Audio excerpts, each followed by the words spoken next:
Assalamualaikum warahmatullahi wabarakatuh. Selamat malam para pendengar setia Cipta Cerita Daily. Pada kesempatan malam hari ini, gua akan membawakan sebuah kisah yang dimana kisah ini ditulis oleh twitternya @agilsaputra dengan judul Kantil. Tapi sebelum kita memulai ceritanya, alangkah baiknya bagi kalian yang belum gabung, kalian bisa bantu kami dengan mengklik tombol subscribe yang ada di bawah ini agar channel kami menjadi semakin lebih berkembang dan kami menjadi semakin lebih bersemangat dalam membawakan konten-konten kisah horor buat kalian. Oke, tanpa perlu banyak basa-basi lagi, mari kita langsung saja ke ceritanya.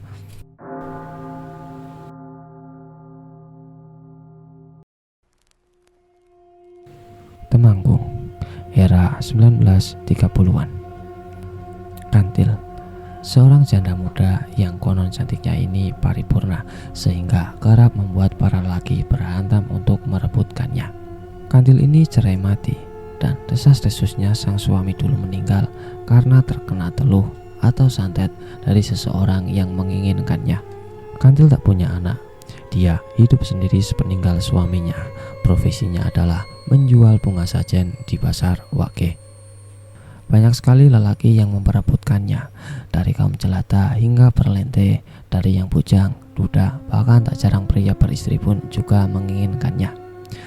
Kantil ini memang jelita, mungkin karena dia memiliki darah campuran Jawa dan Belanda.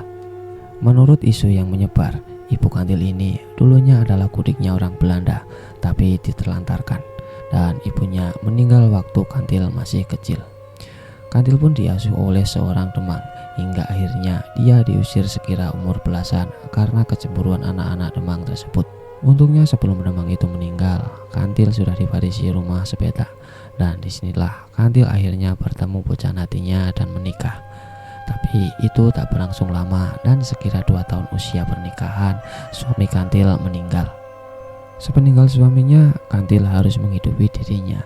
Dia menyambung hidupnya dengan berjualan bunga sajen, yaitu bunga, melati, kantil, pandan, kenanga, dan sejenis itulah. Nama Kantil sebenarnya bukan nama aslinya, itu cuma julukan saja, diambil dari salah satu bunga yang dijualnya, yaitu bunga kantil. Saat menjanda, banyak sekali lelaki yang mau meminangnya, dari lelaki biasa hingga yang mapan.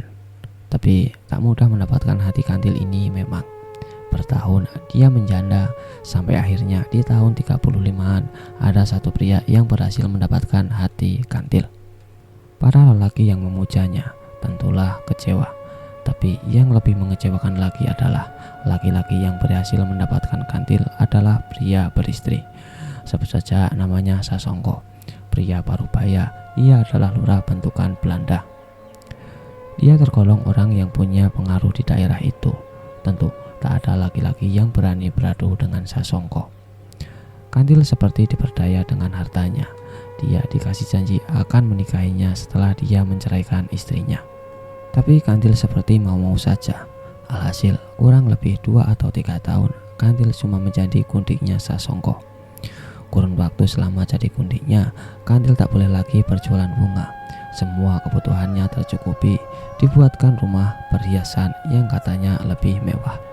Dari istri sahnya Sasongko, Kantil tinggal di rumah Joglo Jati yang cukup megah kala itu. Mungkin seminggu 1 atau 2 kali Sasongko menengoknya. Tapi Kantil yang biasa mandiri tak betah kalau hidup di rumah terus. Kantil pun berjualan bunga lagi setelah 2 atau 3 tahun mandek. Tapi kini Kantil tidak berjualan lagi di laba. Dia sedikit lebih naik menjadi seorang tengkulak, yaitu yang mana semua pedagang bunga di pasar Wage menjualkan bunga milik Kantil. Kerjanya pun cuma keliling dengan andong delman lengkap dengan kursinya. Meski janji dari Sasongko belum juga terwujud, sepertinya Kantil tak begitu memikirkannya. Dia fokus ke usahanya hingga setidaknya kini Kantil menjadi seorang yang sukses kala itu. Perlahan Kantil menjadi kaum berjuis, meski masih saja sebagai kundik. Tapi di tahun itu sekira 40-an, seiring dengan melejitnya karir Kantil, sedang kembar-kembarnya Keju. Jadi Keju adalah rampok atau begal yang biasanya menyasar pejabat-pejabat atau orang-orang penting di bentukan Belanda. Pada suatu sore, sepulang dia berkeliling, dia berjalan dengan delmannya. Tiba-tiba Kantil dirampok dan entah kenapa Kantil menjadi sasaran Keju. Yang jelas, karena biasanya keju ini menyasar rumah, bukan memberhentikan korban di jalan. Suatu pagi ditemukanlah kantil dan kusirnya tertelungkup di parit pinggir jalan berbatu. Mereka sudah tak bernyawa dan keringnya lagi kedua matanya, baik kantil ataupun kusirnya itu hilang seperti dicongkel. Sedangkan barang berharga yang diambil pun tidak semua. Terlihat suwang atau giwang masih menempel di telinganya, tapi gelang yang berjajar di tangannya hilang. Delmannya juga masih ada, cuma kudanya mati ditebas lehernya. Perampokan ini nampak tak biasa, yang menjadi tanda tanya mengapa perampok itu harus mencongkel matanya. Desas-desusnya kala itu adalah keju anyaran, yaitu keju baru.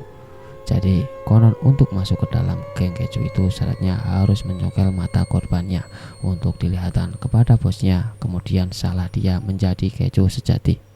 Kira-kira begitu, tapi itu cuma desas-desus saja. Gegerlah satu wilayah itu. Kantil sang kulit jelita meninggal dengan tragis, dan menyedihkannya lagi adalah Sasongko seperti lepas tangan. Perlahan dia mulai menampi isu kalau kantil adalah gundiknya. Padahal waktu itu sudah menjadi rahasia umum kalau kantil adalah gundiknya Pak Lurah Sasongko. Tapi kebanyakan orang memang tak begitu berani menentangnya. Bahkan dalam setiap pidato-pidatonya, Sasongko selalu mengklarifikasi perihal skandal itu. Orang-orang sih nampak tak percaya dengan omongan Sasongko ini. Lah, wong sudah jadi rahasia umum. Cuma memang Sasongko ini tak tersentuh. Tak berani ada yang melawannya, dan seiring waktu berlalu, hantu kantil mulai meneror dan menjadi momok yang menghantui wilayah itu. Selama 40 hari katanya, setiap hari pasaran wage, hantu kantil ini berkeliling di wilayah yang dulu biasa dilewatinya, antara pasar wage dan sekitarnya, berkeliling dengan delmannya bersama kusirnya yang juga tercongkel matanya. Konon kemunculannya akan ditandai dengan bau wangi bunga kantil yang sangat menyengat. Kemudian lewatlah sang kantil dan kusirnya dengan delmannya, dan akan berhenti bila ada yang melihatnya menoleh dengan mata tercongkel dan darah keluar dari lubang mata itu.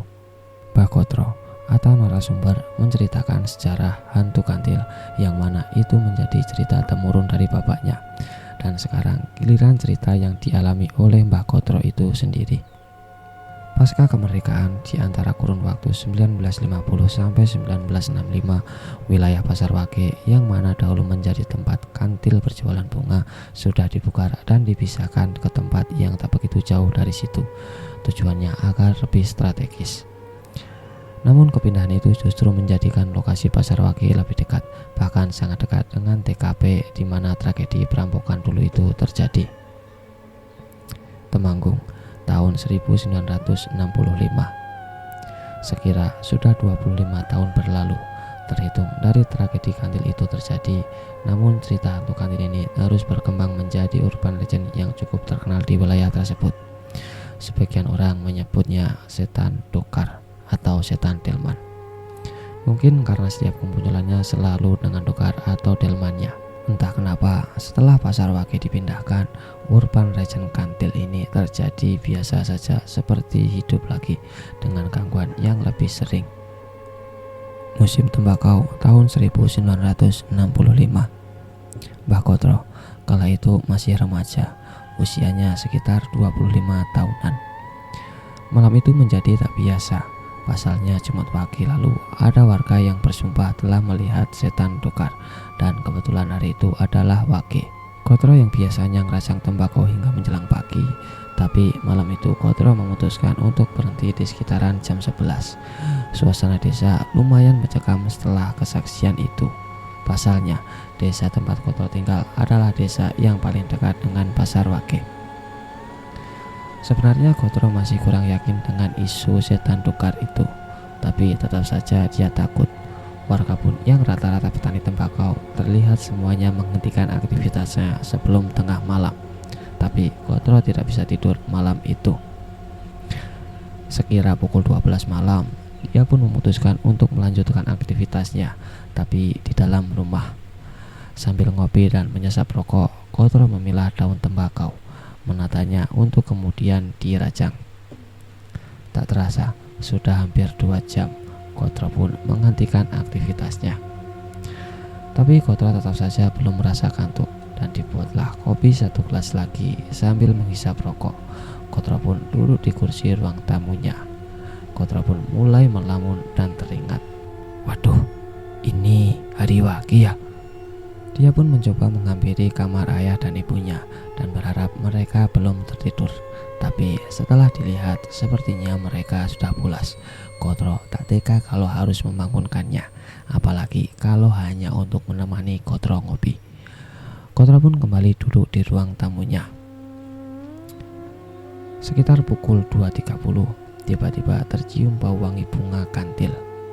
Bulu kuduknya langsung berdiri, tapi bau itu langsung hilang begitu saja. Mungkin hanya perasaanku saja, batin si Kotro. Tapi beberapa saat kemudian bau itu muncul lagi. Sontak Kotro langsung buru-buru masuk ke kamarnya. Tapi bau itu sepertinya mengikutinya, tapi hilang lagi. Dan dari kejauhan terdengar lirik suara delman yang khas dengan kudanya. Kotro kurang yakin dan berharap hanya salah dengar. Dan setelah dia dengarkan dengan seksama, benar saja, ini adalah suara delman. Suara itu sepertinya semakin mendekat. Rasa takut dan penasaran berbaur menjadi satu kala itu. Suaranya pun semakin jelas sekali. Tapi menurut pendengaran Kotro itu belum begitu dekat. Tapi rasa penasarannya mengalahkan rasa takutnya. Dengan sedikit was-was, dia menunggu suara itu sampai benar-benar dekat. Apa benar ya itu hantu delman? Kotro menunggu di balik jendela kamarnya yang kebetulan menghadap jalan utama depan rumahnya. Dia mengintip di lubangan rumah papan di bawah jendela kamarnya. Lubangnya kecil, hanya seukuran 1 mata. Kotro benar-benar menepis rasa takutnya. Dan dengan hati was-was, Kotro terus mengintip dan mengamati jalanan depan rumahnya. Suara delman itu pun semakin mendekat. Dan lewat lubang itu, Kotro mengintip dan melihat dari jarak 15 meter. Ada delman dan berkali-kali dia mengusap matanya.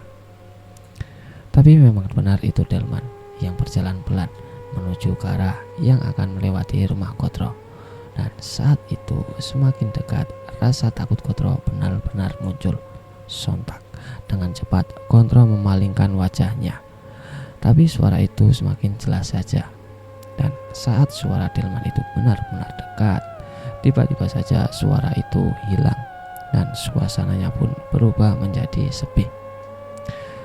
Tapi Kotro yang tak kehabisan nyali tetap enggan kembali mengintip lewat lubang itu. Perasaannya pun campur aduk. Dia bersimpuh di lantai sembari menenangkan diri. Suara delman itu sudah hilang dari tadi. Kotro yang mulai tenang, hatinya seperti terdorong untuk melihat ke lubang itu lagi. Dan ternyata delman itu berhenti di depan rumah Kotro. Dan yang lebih mengerikannya lagi, sosok yang berada di delman itu semuanya menoleh ke arah Kotro, seakan mereka tahu kalau mereka sedang diintip dari lubang itu. Kotro pun terperanjat dari posisinya dan tak sadarkan diri. Dan untuk narasumber kali ini berasal dari Mas Bustomi. Temanggung, tahun 1999 sampai 2000. Bustomi 27 tahun. Kala itu bisa dibilang tahun itu cukup pahit untuk Bustomi. Pengantin baru yang istrinya tengah hamil muda ini harus merelakan pekerjaannya karena dia kena pengurangan karyawan dikarenakan bank tempat ia bekerja kena likuidasi. Itu merupakan dampak dari krisis moneter tahun 1998. Karena tetap harus menghidupi keluarga kecilnya, mau tak mau Bustomi harus tetap bekerja dan dia bingung mau bekerja apa. Akhirnya sarjana S1 ekonomi manajemen ini harus lera banting setir menjadi opang atau ojek pangkalan. Temanggung, tahun 1999. Cerita tentang hantu kantil atau sentadokar ini sudah menjadi urban legend yang diceritakan dari mulut ke mulut. Ada yang percaya, ada juga yang menganggap itu hanya isapan jempol belaka. Seperti halnya Bustomi, sebagai orang yang terpelajar, tentu dia tak percaya. Walau teman sesama tukang ojeknya mempercayainya, Bahkan setiap wage, rata-rata mereka tak pernah berani narik sampai malam. Tapi Bustomi menganggap itu cuma sebatas guyonan belaka. Justru itu malah menjadi keuntungan buatnya, karena setiap wage malam ia tak perlu berbagi penumpang dengan temannya. Dan memang tak pernah terjadi apa-apa. Tak ada hantu kantil, apalagi setan dokar. Sekiranya setengah tahun Bustomi mulai menikmati pekerjaannya. Dengan usia kehamilan istrinya yang semakin mendekati 9 bulan, otomatis dia menjadi lebih giat bekerja. Bahkan seringkali dia menitipkan istrinya ke rumah orang tuanya agar dia bisa pulang lebih larut untuk mendapatkan hasil yang lebih. Suatu hari di siang yang terik, Bustomi ngopi di warung samping pangkalan dengan teman seprofesinya. Terjadilah percakapan yang sepertinya serius tentang Mamat, kawan sesama mengojek yang sudah tak kelihatan selama 2 bulan. Kalau kata orang sekampungnya sih habis dapat penumpang goib, terus kapok nggak mau ngojek lagi. Bustomi yang mendengarnya spontan langsung tertawa. Kawan-kawan di situ langsung menatap sinis ke arah Bustomi. Ibu-ibu pemilik warung pun nyeletuk, "Mas Bustomi, kamu itu jangan begitu. Nanti kalau dapat penumpang setan beneran, kapok kamu." Dengan nada bercanda, Bustomi pun menjawab, "Halah, kalau yang kayak gituan, aku sih nggak percaya, Bu. Lagian kalau itu setan juga nggak apa-apa. Yang penting dia ngasih duit kok." Satu lagi kawannya menimpali, "Wah, si Bustomi ini emang seberani dia. Aku ini loh yang pernah lihat, aku berani sumpah," kata Pak Wanto, pengojek paling senior di pangkalan. Kalau dari segi umur, memang Bustomi lah yang paling muda. Selisihnya mungkin 10-20 tahun dari teman-teman seprofesinya. Jadi memang Bustomi tak bisa terlalu dekat karena mungkin memang obrolnya seling tidak sefrekuensi. Tadinya ada sih satu orang yang seumuran, Mamat. Itu yang kabarnya berhenti ngojek gara dapat penumpang gaib. Mamat juga yang dulu kadang sering sama Bustomi narik sampai malam walau di hari wage. Bustomi ini tidak religius, jadi cuma seperti orang berpikiran maju aja. Tak ada fondasi untuk melegitimasi keberadaannya, cuma sebatas berani atau nekat saja. Modalnya cuma tak percaya dengan hal seperti itu. Singkat cerita, beberapa hari setelah obrolan di warung itu, siang hari, Bustomi tampak semangat ketika melihat kalender. "Wah, hari wage nih, pasti kawan-kawan pada pulang awal. Aku bisa dapat penumpang lebih nih," batin si Bustomi. Benar saja, kawan-kawannya cuma ngojek sampai jam 3-an. Tapi entah kenapa hari itu sepi sekali. Tak ada satupun penumpang yang ia dapat. Hingga sore hari Bustomi pulang untuk mandi dan berangkat lagi untuk jam malam. Lama sekali ia menunggu penumpang. Sampai sekira jam 7 lewat ada satu penumpang, Mbak Ngatemi. Jadi Mbak Ngatemi ini penjual tahu di Pasar Rejo Amertani Temanggung. Dan biasa dia memang suka pulang kesorean. Dan kebetulan juga dia satu desa dengan Bustomi. Diantarkanlah beliau. Dan di perjalanan terjadi percakapan kecil antara mereka. "Wah, sampean rajin sekali ya nyari duit." "Iya Mbak, istriku mau lahiran soalnya." "Rajin ya rajin, tapi kata orang tua kalau istri lagi hamil besar, kamu jangan sering keluar malam, ntar diikutin demit loh." "Alah, kalau setannya ngasih duit ya gak apa-apa toh." Mereka pun akhirnya tertawa bersama. Setelah sampai tujuan, Bustomi pun balik ke pangkalan lagi. Sesampainya di pangkalan, entah kenapa pangkalan waktu itu tampak sepi sekali. Dinyalakanlah sebatang rokok untuk melawan angin dingin yang sedikit kencang berembus. Bustomi celingak-celinguk. Sebenarnya dalam hatinya ada rasa takut tentang isu hantu kantil itu. Tapi si Bustomi ini tidak selalu memperlihatkannya. 1 jam lebih dia menunggu seorang penumpang, tapi tak ada satupun penumpang. Tiba-tiba saja lewatlah satu penjual nasi goreng yang seperti tergesa-gesa. Bustomi sempat ingin memesannya, tapi alasannya habis katanya dengan nada yang aneh. Justru penjual nasi goreng itu menyuruh Bustomi untuk pulang. "Jam segini kok masih ngojek aja mas, mending pulang aja," sambil mendorong gerobaknya keluar ke jalan raya. Sekira jam 9 malam, suasana menjadi semakin sepi. Bustomi pun berpikir, nunggu sampai jam 10 gak apa-apa. Kalau gak ada penumpang, Aku mau pulang. Sambil tiduran di gardu pangkalan, dia menunggu penumpang. Bustomi pun ketiduran. Dalam tidurnya dia bermimpi ketemu kakek-kakek. Settingannya pun sama persis sama seperti saat itu. Seolah kakek itu menghampirinya membangunkan tidurnya. Tapi sosok itu bukan mau ngecek, tapi berkata, "Sudah, pulang saja." Bustomi yang bangun bingung sekali. Oh, ternyata ini mimpi, tapi seperti nyata. Bustomi agak merinding dan sempat ingin pulang. Dilihat jam sudah menunjukkan pukul 11 malam. Dan saat Bustomi bersiap untuk pulang, tiba-tiba di ujung jalan terlihat ada wanita yang memanggilnya. "Mas, ojek mas," sambil berjalan menghampiri. Dengan mata sayup Bustomi menjawab, "Iya mbak." Tiba-tiba tercium bau bunga yang sangat wangi. Tapi bau itu hilang ketika wanita itu sampai dengan Bustomi. Wanita itu mengulangi perkataannya lagi. "Ojek ya mas?" "Iya, mbaknya mau kemana?" kata Bustomi. "Ke Pak Lurah mas." Pak Lurah siapa ya?" Karena Pak Lurah di situ cuma ada satu, tanpa banyak basa-basi diantarkanlah wanita itu ke tempat tujuan. Di perjalanan terasa aneh sebenarnya, seperti membawa beban yang berat. Motor Bustomi seperti tersiok-siok karena perjalanan lumayan jauh, melewati 2-3 desa. Bustomi mencoba berbasa-basi. "Orang mana sih mbak? Kok malam-malam?" "Oh, orang sini aja mas." Wanita itu menjawab dengan nada yang agak berbeda. Suasana pun mulai cair. Ngobrollah panjang lebar sampai Bustomi menyadari jalan yang dia lalui sekarang seperti jalan yang tak pernah dilewati sebelumnya. Yang jelas dia tak mengenali jalan itu. Jalannya seukuran 2 motor dan di pinggirannya seperti hutan-hutan.